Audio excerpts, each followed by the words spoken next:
Mr. Deal, do you support the abolishment of the state income tax? If so, how do you propose to replace this revenue? Well, Sue, I think all of us would like to say we'd like to do away with all the taxes, but the truth of the matter is, as your members of the General Assembly can very definitely tell you, fighting the battle of keeping a balanced budget with the revenue stream on a declining basis has been very difficult for the members of your General Assembly who represent your county. I commend them for the hard work that they have done to try to keep it in balance, and I commend the governor and all the members of the General Assembly for doing that. I have been the only candidate who has proposed major tax reform for the state of Georgia. I did so. I had it scored by the Tax Foundation, which is the national ranking agency. They currently have Georgia at number 29, which means we're in the bottom half of states in this country. They said that if my proposal was adopted, it would take us to 16, sort of like a golf score. The lower you score, the better you are. We would be ahead of every state in the Southeast, with the exception of Florida, that has no personal income tax. We would actually be ahead of the state of Florida on the corporate side. I would like to see us reduce the dependency on tax, on the personal and the income tax at the corporate level, but the reality is we must have some way to pay for essential government services. Thank you.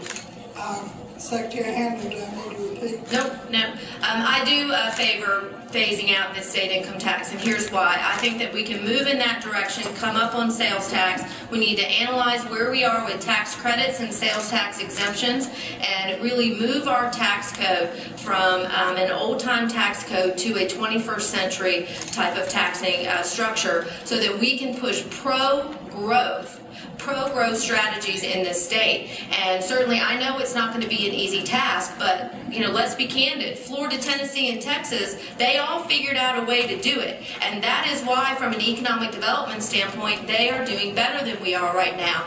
We must address that and look at it to bring ourselves forward from a competitiveness standpoint.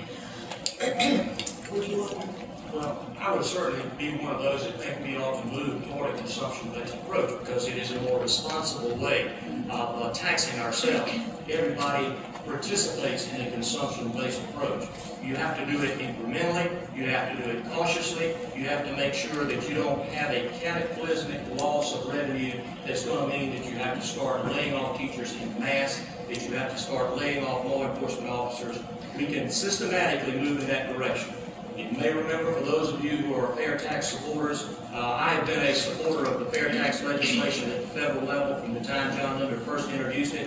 I'm pleased to have his endorsement in this campaign for governor, but you can't simply transition fair tax at the federal level to the state level, because you can't get the ingrained FICA tax out of the system, because the state doesn't control that.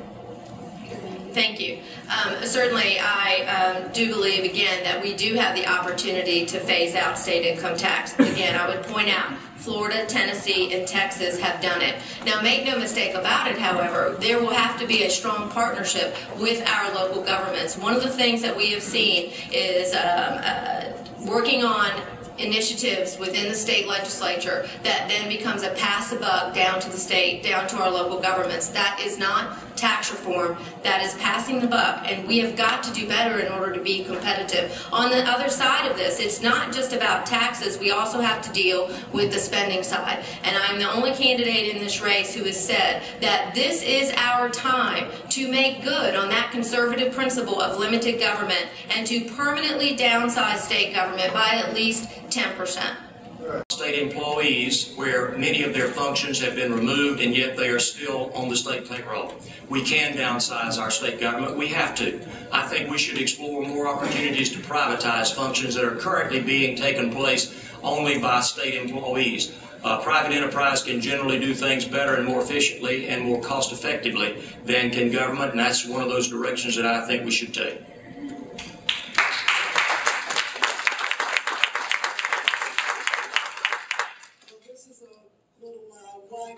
Question. Okay.